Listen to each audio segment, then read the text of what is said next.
Hi everyone, it is April 28, 2023. Can you believe it? We've already reached the end of the month and next week is actually already May. So what do we make from earnings season so far?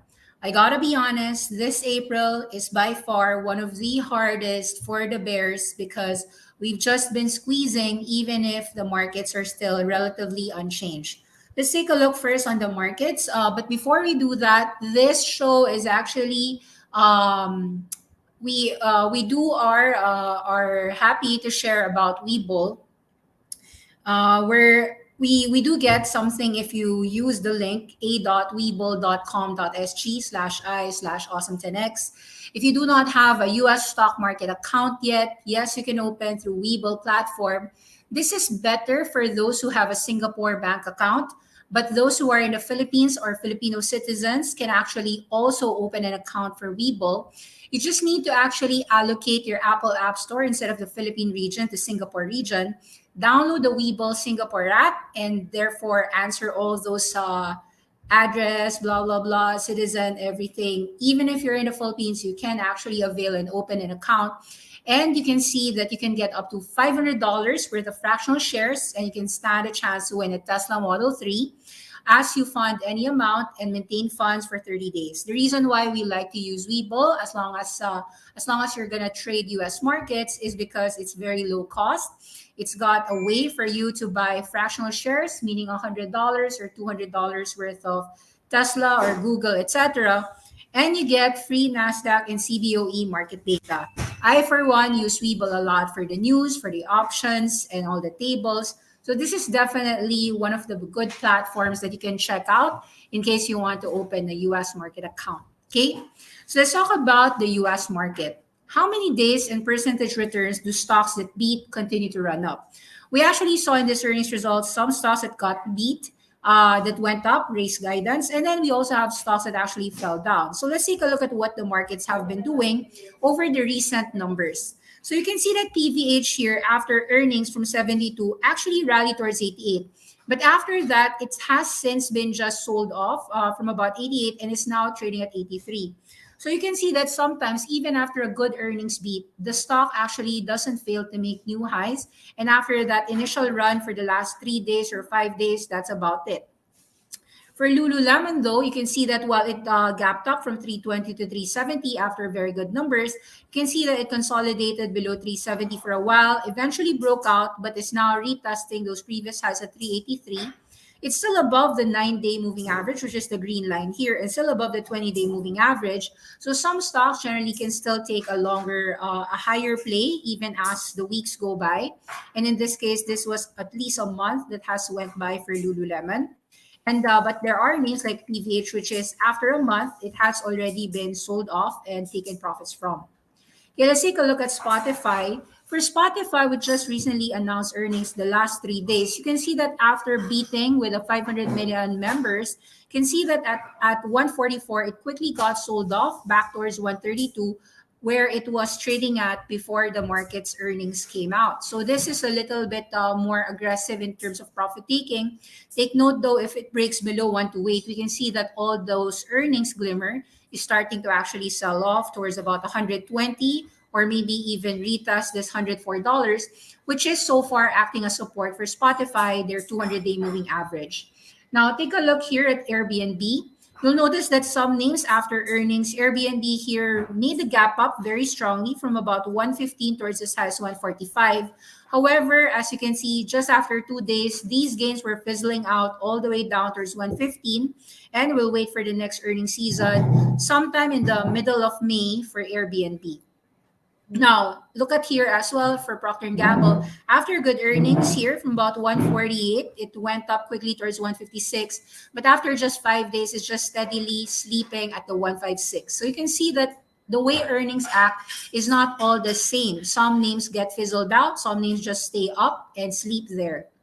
Okay, so recently, not just gap ups, we're also seeing a lot of names in the gap down board after results. Sell offs cannot be masked so far by Microsoft or Meta or Chipotle. We actually saw Align Technology down 10%, Domino's Pizza down 6%, but actually down about 12% or down 14%, depending on how intraday highs you're seeing Domino's Pizza. Amazon was actually down 15% from its intraday high. You've got Mobile Eye, which is down 30% after their earnings. For Solar, which was already down after Enphase earnings, is down back 6 to 7% after its own results. Snapchat was actually down as much as 15% to as much as 20% after the earnings call. You've got Pinterest down 10% to about 13%. Cloudflare, a whopping 25% gap down after the earnings call. You've got healthcare name like AbbVie down 9%. Enphase was down 20%. And for Bed Bath & Beyond and First Republic Company, it looks like they have filed Chapter 11 bankruptcy, and they're probably about down 90 to 99% from their highs. So you can see that there are several landmine casualties in earnings results. And you can see all of that after hours. And some of them are getting tagged along even without their earnings results coming out. For instance, when Cloudflare fell 25%, people are already subjecting Fastly with also a decline of about 5 to 6% after hours.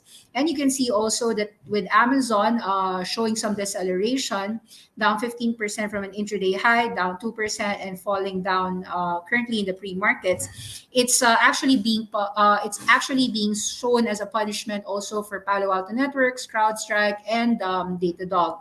You can also see the different movements here. Crocs, which is the shoes, is actually down 15%, despite the fact that it actually beat on revenues and earnings. So it's actually more on the guidance that people are taking a look at. And of course, very negative numbers for Pinterest, Snapchat, for Solar, Domino's Pizza, Align Technology, Mobile Eye, showing those swapping declines all throughout. So I think it's more important that we are visual, that you see how bad those charts are. You can see that Domino's Pizza here went from 340, went as high as 350, only to be get clobbered down all the way towards 315. So this was quite a big drop. Thanks to Lord Rymouth for this chart. You can also see Amazon. You can see Amazon initially went from 110 to 123 with a beat on revenues and earnings. But as people closely saw the guidance to be falling for Amazon Web Services, which is down about 5% growth for next quarter, you're seeing that Amazon shares fizzled out all those gains from about 123 and is now trading at 107. Quite a $16 decline, or about 15% in just an intraday move. Now you can also see FedEx and UPS from their quarterly deferred volumes. This, the blue line is your FedEx. The red line here is UPS. You can see that they are actually falling year on year quite disastrously. Year on year from about 30% growth to as low as 10%, and are now actually negative 20%, which shows to you how negative the retail sales are. So UPS service is actually getting clobbered as a result, from about as high before of 225 and then 205, 190, and now it's trading at about 177, 180. You're also seeing, although FedEx hasn't dropped yet, their peer, which is FedEx, is also trading at lower highs here from 320 to 250 to 230, and today's at 225. We'll see if it actually tries to go down as low as 200, given the sentiment towards retail sector and logistics shipments. Now, Crocs is actually down here from about 155 highs. It managed to go very, very strongly for the year from about $70 as high as 155. This high flyer, though, is quickly selling off after earnings not meeting guidance expectations, and it's now actually trading at 125. So we will see whether people will support Crocs here at 115, but this is definitely quite a huge decline intraday for Crocs. Align Technology, which is your dentist, your teeth, you're seeing actually a big sell of about 10%, trading from 360. It's now trading at 320. So a further back down of $300 could send it all the way towards 260. So watch out for these gap down moves. Mobile Eye Global from about 46 is now trading at 36 and $30. So this is a LiDAR firm. LiDAR is for the self-driving vehicles. So it looks like there's still a lot of sell-offs happening here. Quite a huge volume on this gap down. Very nasty after the earnings hours. First Solar, as you can see, from about $200 is down nearly 8 to 9% here, trading at $180, fully filling that gap when it reported earnings last quarter. And could it actually drop as low as 159 or $150, closer to its 200-day moving average over the past 6 months? So First Solar is actually still in a gap down, and quite bad numbers.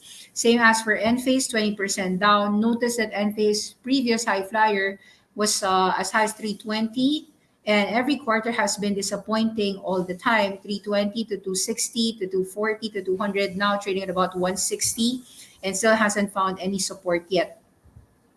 Pinterest, the social media app, is also down from about $27 to $23. We actually saw last week, I believe, their product managers resigning, and very difficult for some social media advertising apps such as Pinterest here to acquire revenues. Snapchat falling also from about $10 to about $8.50. That's a very big drop, as much as $2. So about 20% for Snapchat dropping. It's also down 90% from its peak. So there's definitely a lot of questions on the ability of Snapchat to execute in terms of advertising as they keep on ramping also towards augmented reality and AI efforts. Cloudflare is also down huge from about $60 to $45. We're seeing sentiment actually sour on a lot of cloud-related names. Cloudflare getting a disastrous report here, $45 here. I'll just read to you Cloudflare shares. Cloudflare shares are tanking more than 20% after the company cut the forecast for the full year, citing a material lengthening of its sales cycle expected to weigh on results. The cloud service company is now expecting $1.28 billion in full year revenue. Cloudflare's prior outlook was for $1.33 billion in revenue. Consensus was for $1.335 billion. Increasing macroeconomic uncertainty over the course of the first quarter resulted in a material lengthening of sales cycles and a significant back-end weighting of linearity. Despite this continued reacceleration of our new pipeline generation and our sustained high win rates and renewal rates, our guidance assumes these external headwinds will persist until the end of the fiscal year. Therefore, our second quarter revenue forecast calls for $305 million, when the FactSet consensus about $320 million. This downbeat outlook overshadowed Cloudflare's first quarter results. As you can see, it's really about the guidance for the next quarter in the year that people are really harping about, and there's a huge decline in a lot of cloud-related names. And you can see actually Amazon, which is still down for the year, from about 140 to about 120, and it's now trading at about 108, 106. We'll see whether Amazon can go below 100, but really also showing a deceleration for their next quarter's forecast of about 5% lower growth. AbbVie here from about 165 is now trading at 150, down about 10% after hours, after earnings as well. As I said, Align Technology is dropping 10% from about 360 to about 320. Note, though, that Align Technology, ALGN, is also dropping from its peak in 2021, 2022 of about as high as $700. So there's still a lot of deceleration here. Snowflake hasn't reported earnings, but is already down 200 below 200-day moving average, below $200 as well. We haven't seen the results, but seeing how lower the IT spending and forecasts are, it may be apparent that the market's already selling off some of these snowflakes, or there's just apparent lack of buyers for Snowflake. Now trading near its 52-week lows, very near $120. It's currently at about 150. We'll see whether it retests 120 or actually breaks above 150. So it's actually currently at nowhere land. Whether it goes to 200 or 100, I think it has to do with their forecast for the next quarter. CrowdStrike also at a very dismal decline. You can see that from about as high as 240s, it's now trading at about 120s, which is half the price, but it still hasn't found a lot of support. Some people are buying at 100, but with declines further in Amazon cloud spending, it looks like some of and even the forecast being shared by Cloudflare, some people are hesitant to actually bet on a lot of SaaS names or software as a service names, especially in the cloud. And we're seeing actually CrowdStrike suffer as a result. It has been falling from its current short-term high of about 140. and still actually showing quite a downtrend on its 200-day and its short-term and long-term moving averages. Datadog as well is also down from its short-term and long-term moving averages, still trading at $70. I think the market is apprehensive on almost all of these cloud names before the earnings results. Same thing for Fastly here, dropping from about 18 high to about 15 and 14 nowadays. We'll see whether Fastly reports a lower earnings quarter or a lower guidance revenue for next quarter. But the market is already selling it off before the numbers come out. Let's take a look at some of the max pain theories as well. You can see that as of last night, the US GDP in the slowed to 1.1% in the first quarter of 2023, as well as high inflation. So we are actually seeing low economic growth and very high inflation continue to pervade and persist within the US. This was actually echoed by Domino's Pizza in their earnings call, wherein people were mostly staying at home. They were not necessarily dining out, and with the increase in prices in pizzas, people actually opted to just get carry out instead of getting it delivered for an extra fee. So we're seeing actually the consumers of Domino's Pizza are having a hard time, hence the drop. We're also seeing, I'm going to show to you how the big tech earnings are. Yes, we've seen how Microsoft generally actually made the beat. Apple's going to report next quarter, next week, which is on May 4. We'll see how the results are. But let's show to you a big, at least an idea of how the options are going to expire tonight, April 28th for tonight, because tonight's Friday. So for Apple, actually last night, the stock price traded at $168. We're seeing max pain at 162. You'll notice that all the max pain for all the current prices is actually to the downside. So it seems that all the market makers have an incentive to initially make the stock prices, at least for the day, slightly down to about 1% overall on your mega caps. Now, it's not helping that Amazon actually is disappointing with the guidance quarter as well. So chances are for Amazon to fall 104 or 105 might be evident, maybe 1 to 2% or 3% down. Microsoft doing well, though, might actually also trade below 300, coming from the fact that the other cloud competitors are showing deceleration, such as Amazon, Cloudflare, and the likes. We're seeing actually Meta did very well, and it's actually showing that while the rest of the peers like Snapchat and Pinterest are having a hard time, it seems like the market generally is happy with Meta's efficiency and cost cutting.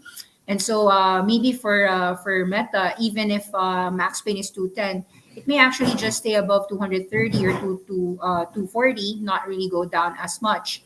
Okay, for NVIDIA, we're just seeing mostly unchanged or about $270. So we're actually seeing a lack of movement actually for NVIDIA over the last couple of weeks.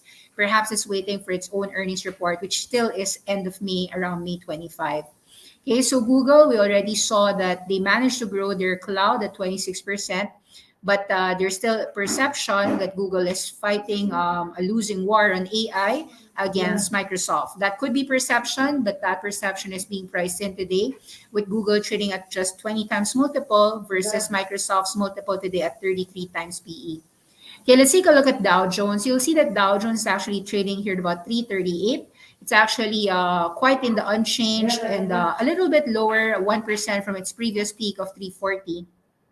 Max pain at 335 shows that the indices are generally likely to fall about 1% tonight. The expectation is some sort of reprieve or some profit taking after quite a strong move last night. Okay, so SPY is actually trading at 412. The max pain is 407, which means that SPY can trade below 410 tonight.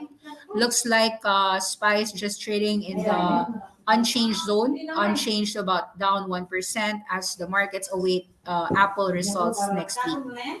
QQQ, which is very strong, trading at 320. It would have been higher towards 330 had Amazon done well, but with Apple and unchanged to negative, and with Amazon actually showing a potential negative number, at least negative movement in the pre-markets, looks like QQQ is actually going to trade below 320, and we may actually fall about 1%.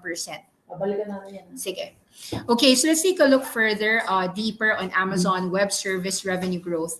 You can see that since Q1 2018, AWS has been falling from 49% to 28%. recovered during the pandemic to as high as 40%, but after that has also been peaking.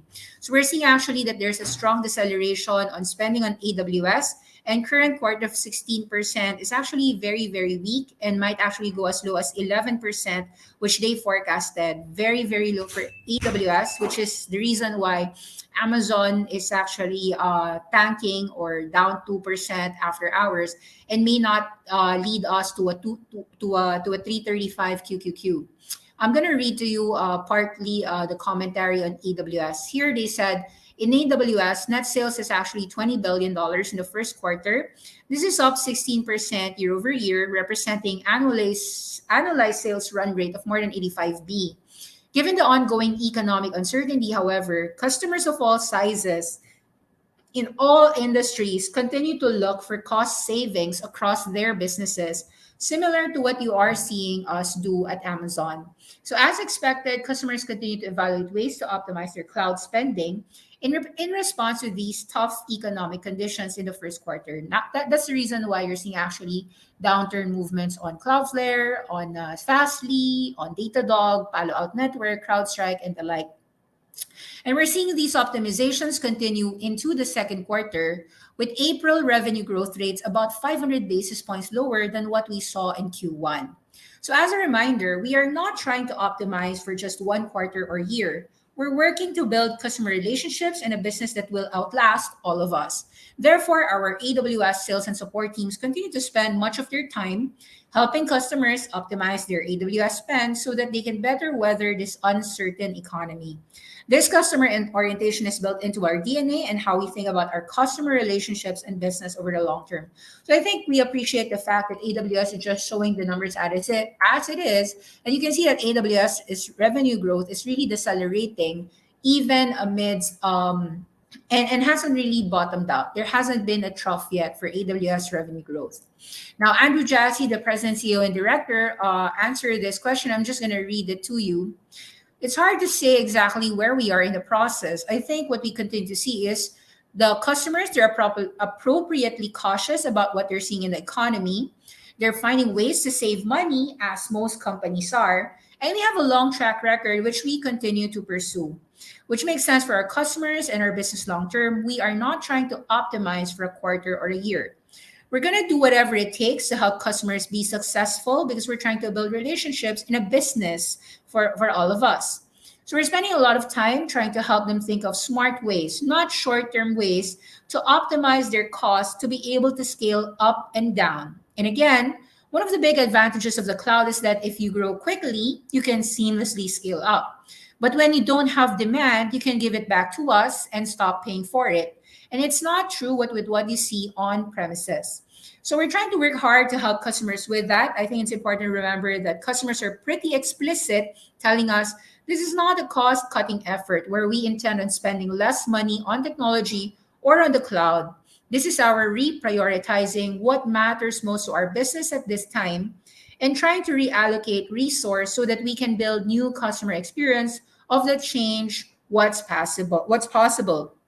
And so I think if you think about those projects, by the way, it takes time to build. When you're allocating, reallocating, you're reprioritizing, you're redefining what you are going to build. You got to actually go build it before you can implement it. And we're working pretty carefully, closely with customers on those initiatives. It's important to remember that there's still so much growth in the cloud. As you can see, this $85 billion recurring revenue business. 90+% of the global IT spend is on premises. And so if you believe that equation is going to flip, it's mostly moving to the cloud. I also think there are a lot of folks that do not realize the amount of non-consumption right now that's going to happen and be spent in the cloud with the advent of large language models and generative AI. I think so many customer experiences are going to be reinvented and invented that have not existed before. And that's all going to be spent, in my opinion, on the cloud. So what he's saying is that all the cloud spending will continue as the generative AI and all these LLM models continue to flourish over the next period. So this one is a good recap as well from Amazon's earnings. You can see that the revenues were actually on the upside, up 9%, 127 billion. Gross profits is actually 60 billion, up 20%. Margin actually grew to about 47%. So the market was actually happy with that. Earnings before interest and taxes also going to the right direction. Margin is now up 60 basis points at 4%.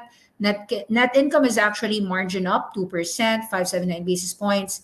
But and your free cash flow is actually now down just 3.3 billion, quite a huge improvement in terms of free cash flows over the last few quarters. So we're actually seeing improvement on Amazon's part. We may see actually that there will be long-term buyers on any dips on Amazon despite those deceleration in cloud spending. But I also think that the market is forcibly saying that $120 for now for Amazon is pretty steep with the kind of deceleration on their AWS spend. So ideally, I don't like to guess what the earnings results are. I just read what the results are and then react. So since the results were already released and the consensus seems that there will be slower growth for Amazon, at least for the next quarter, then I do think that for June 16, which is before the next quarter's results, if you believe that Amazon is not going to go higher than 10% from 110 today, then you can actually create a bearish call spread. So say you sell 115 and then you buy 120 calls, then you can pocket about $1.60 or even $2 here. Say, for instance, Amazon tries to trade about 112 or 111 over the next following days or intraday. So I do think that that may actually be an alternative for those who want to short Amazon with a defined risk and a defined reward. The risk being $500 maximum loss minus whatever your premiums are getting. So let's say you're getting about $200 here. So you're getting $200. Max risk would be $300 for a $500 buying power bear call spread for Amazon. So we'll see on June 16, 2023 for that 50-day expiry. We'll try to do this for Amazon. Now, there are a lot of opinions as well for big tech. Let's just read a few things. This one comes from James Rev Shark Depor. He says, big cap tech delivers great results, but cannot lead the market higher. Take note, though, that there are companies that manage to beat, but not everyone, right? So earnings reports are rolling in. Bulls are celebrating strong results from Microsoft, Meta, Amazon reports. There's hope that it will keep the positive sentiment going. However, good earnings from some key names are not enough to stop a downtrend from developing. These names must also provide leadership, attract cash inflows, supporting the overall market. Stocks like Microsoft and Meta may have boosted indices due to their weightings, but they're largely company-specific situations. Their strong results are a function of their unique technology and are not driven by overall economic strength. We're actually seeing some results and some analysis from others. Here, RBC Capital Markets analyst Rishi Jaluria told Yahoo Finance Live Tuesday, numbers definitely came in a little bit stronger than what people were worried about. Example for Microsoft, especially given all the headlines around the softening IT environment. So actually, guys, even if Datadog or Cloudflare that people are actually assuming the worst already. Well, Cloudflare because it's down about 25%. If you think that those IT can actually beat their estimates next quarter, there's actually obviously some people looking to buy these drops right now. So Microsoft reported overall revenue of about $53 in a quarter versus expectation of 51. As you can see, Microsoft only managed a 7% revenue growth. However, what the market was quite happy about is the fact that its intelligent cloud division, including Azure, was able to beat expectations, rising $22.1 billion versus the 21.9 consensus forecast. More so, Microsoft's personal computing, the PC division, which was expected to really decline, actually managed to report revenue of 13.3 billion, more than the 12.3 billion Wall Street expected. So in general, what happened here is that Microsoft's numbers was better than feared, and so it led to higher results, higher movements in the stock price after results. If you take a look at the past few quarters, you'll see that this one, which is your Azure, and then your so we can see that you've got Windows, Office and Cloud Services. So these are really where a majority server and cloud services. You've got Office and Cloud, which is your Azure. Then you've got Windows. This is really the major revenue lines for Microsoft. And it's still the fact that Microsoft is continuing to grow revenues despite the fact that it's just up 7% on a revenue perspective is still for the market with such a huge business of $50 billion per quarter is still something that at least met and beat some of the low expectations of the market. So I just wanted to share to you that Microsoft Azure, after showing 27%, is actually not different from Amazon. You can see that from 59, 60% here, it has been actually declining from the high 47s, 46% here to very low 20% here. So maybe even if Microsoft Azure is being cheered and praised by the market, you can see that actually all the growth in cloud related spending has been across the board, across the industry. It wasn't just for Amazon.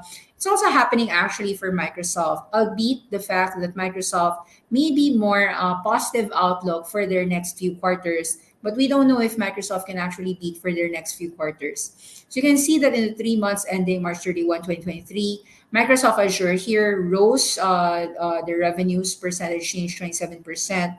And if you're going to use just constant currency, they're saying it's about 31%. Their overall Microsoft Cloud revenue, 22, 25%. So you're seeing that the market is generally happy seeing those better than feared numbers. I would say that it's not really blockbuster growth. It's more just better than expected versus the estimates. And I do want to caution people who are just jumping into FOMO on Microsoft. Take note that with the current price of about $305 for Microsoft, it is also trading at 33 times PE multiple, despite those decelerating revenue growth, and your EPS actually just coming in flat. You're actually paying quite a peak, one of the peak PE ratios similar to 2021 for Microsoft here, despite the fact that you used to have very, very strong growth around 2021 and 2022, around 46 to 50% during that time. So we're already seeing quite a deceleration here. You can see that the Microsoft financial results, overall, the earnings are and profits, revenues and profits are just about 7% and 10%. So 10% up on earnings, 7% up on revenue. It's trading at about 33 times PE. It is quite expensive. Given that it's not really growing as fast as its usual time, no, it would be okay to pay a lot if it was if it was really growing substantially in its segments. Also, something to caution for Microsoft bulls. The UK just blocked Microsoft's $69 billion bid for Activision, which is a blow for technology deals. This is the first big tech and majority of victory for regulatory. Take note that a lot of regulations were saying that there should be an anti-monopoly or antitrust. I'm going to read to you a few articles here. Lina Khan, FTC chair, made challenging mergers a central part of her plan to rein in the tech giants after the American agency filed a lawsuit in December to block the video game deal. Microsoft swiftly tried to isolate Ms. Khan by pushing European authorities to reach legal settlements that would address their concerns and allow the deal to go through. Antitrust regulators in the European Union are expected to rule the acquisition by May 22. So you can see that about last year, January 2022, there was a plan for Microsoft to buy Activision Blizzard for about $69 billion. This would be a bet that more people will spend time in the digital world. And according to Microsoft, cloud gaming will allow people to basically get rid of consoles and be able to play games and pay a subscription fee like an Xbox Game Pass to Microsoft, which will utilize, of course, their Microsoft Azure cloud. Concern of the government is obvious because if this happened, then there will be a monopoly in terms of gaming for Xbox, for Microsoft with exclusivity titles. So the concern is to block the deal because it will thwart the expansion of the tech industry's biggest companies. British so there will be a lot of discussions, obviously, on the acquisition by May 22. So this might also appear to hinder the growth of cloud for Microsoft when this deal does not push through. Okay, so Satya Nadella actually reported on the earnings call that You can see that he did talk about AI a lot of times. He mentioned it some 50 times on the earnings call, highlighting the drive of Microsoft to stay ahead in the large language model race. Take note that Amazon also mentioned this in its call. It's just that they didn't mention it 50 times. Like they mentioned it one time, two times. It's not just, it's just not a big discussion in Amazon's earnings report. Okay, so you're seeing that Microsoft revealed a raft of new AI deployments. He said, we've got the most powerful AI infrastructure being used by our partner OpenAI, as well as NVIDIA, and leading AI startups like Adept and Inflection to train large models. So our Azure OpenAI service brings together advanced models, including ChatGPT, GPT-4 with the enterprise capabilities of Azure. So basically, a lot of bullish comments from Satya Nadella helped the share prices and the sentiment and confidence of the market to basically bet further and further to Microsoft, which is, as I said, trading at 33 times PE. Quite a discrepancy when you consider that Google's just trading at about 20 times multiple. And although it's very hard to say that that Amazon is actually trading at 60, 80 times PE, that is not really true because Amazon has so many business parts and it's not just reliant only on the cloud. So from a PE ratio basis, it's very hard to really say, especially since right now Amazon is trying to work hard on fixing their free cash flow direction. And so I think that Amazon's PE is just not understandably comparative today versus Microsoft or Google. Okay, so but you're seeing actually all over these cloud services that they're all decelerating. Nonetheless, Microsoft's coming from a source, Spare Invest. I'm just going to read to you the important stuff here for those who want to understand the Microsoft results. Here you're seeing Azure revenue growth about 26 to 7%. You're noticing that the points from AI services is very small. They're saying that the optimizations continue. At some point, workloads cannot be optimized much further, which means that um, you cannot actually lower down the spending as much as possible. New workloads are starting, relative outperformance due to AI work leadership, new workloads that the company hasn't seen before, drug discovery. So you're saying, so Microsoft Azure is saying that these are the catalysts to actually grow that revenue from 26 to 27% or higher. And they're saying that the value of Azure is not just being able to offer compute, but optimize the performance. Benefits are broader than just being a hyperscaler. They can use the hardware compute for third party, but also for their own consumer apps like Bing. Daily installs today on the Bing mobile app have grown 400% since launch.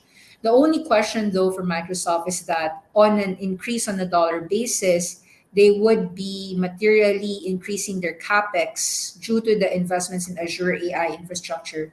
So it's highly possible actually that Microsoft may miss actually on some earnings per share due to these capital investments and expenditures towards Azure AI infrastructure. You can see that in terms of quarterly earnings surprise amount, earnings per share this quarter, April 25, was a 10% surprise, leading the stock to also go up 10%. I'm not sure if you think that that is worth it on that type of a beat, but the market actually paid 10% higher for Microsoft after that beat. It was trading about 275 and it's now trading about 305, so roughly 10-11% after the earnings beat. Now you're also seeing that the next forecast from 245 is still expected to go higher. The consensus is to slightly go higher, less than 5% here, less than just 2%, and then continue higher, higher, higher, but not as high. No? So 247, 258, 263, 265, 280. The market is generally, if you're paying the current price of 305, you're basically paying for about a company at 33 times PE, wherein your earnings may grow 5, 10%, depending on whether it beats or it manages to just be in line with the consensus, which still actually may say that insufficient safety or margin of safety despite all those execution and bullishness or on the outlook on AI. So as I said, you may actually have to also think about the regulators about the block deal for Microsoft and Activision acquisition. Now, here's also something to keep your minds thinking. Take note that the NASDAQ, the top seven, so you have to add Google because Google and Google is one. You can see that in NASDAQ, the reason for the outperformance of NASDAQ trading at about 320 is partially due to the seven, or I would say the magical seven, which comprises 51.75% of the entire NASDAQ 100. That means that seven companies versus 93 companies. 50% weighting here means that if they're generally up about 1, 2, 3%, with some names rallying 13%, like Meta did after its earnings call, Microsoft rallying 10, 11% after its earnings call, it actually helps the index. So if you just multiply 51.75% times 10%, that gives your index a 5% uptick if 93 other components are just unchanged. So there's that movement why you went from about 310 to about 320. Whether it will continue to go higher from 320 to 335, you now have to assume that all these seven names will continue higher. We did see, however, that it seems to be muted growth for Amazon, at least for the next quarter. Still difficult for Tesla to meet their delivery sales. Very low quarterly delivery in its latest results. And then you don't really have a lot of strength in terms of saying that Microsoft could grow another 10% after their revenues and earnings, which already had a lot of AI, was just up 7% on revenue. So it's pretty hard to actually assume that the NASDAQ can continue higher, even with this big seven. And of course, Apple hasn't reported results yet. We'll see that next week. But it's kind of hard to assume that we will continue running up. We may actually just consolidate and profit take somewhere here about 320 or 315. It's also important to note that the big tech stocks is the most crowded trade, or at the very least, that was the appearance from a Bank of America Global Fund Manager survey. However, another chart also says that as of April 23, although they think that big tech is the largest long overcrowded trade, it seems that from a positioning versus history, though, a lot of fund managers are actually underweight US equities and also underweight technology. So this chart shows that FMS investor positioning over the last few years, they're underweight stocks, US real estate, insurance, and tech, which may actually also say that the movements over the last couple of weeks or days has been related to options expiry or short squeeze movements. Okay, so yeah, I think that that basically summarizes quite a lot of the earnings results, guys. I do want to share that this week, so today is the last day of April. We will be already on May next month, and it's a new month. So we have to be honest that for the month of April, it has been excruciatingly hard for the bulls. Actually, it's very hard for the bulls and the bears. It depends on which companies you're bullish upon. It's very hard to assume what's going to happen. So for the bulls who made the right calls on the big tech that moved up, like such as Microsoft and Meta, the question now is whether will they take earnings results already and they take profits. As we've seen how the movements in profit taking, it has some names have been very quick in profit taking, such as what happened for some tech names like Airbnb and Spotify. So we'll see on whether these results will continue higher or start selling off. Okay, so that's about it, guys. Thank you very much and goodbye.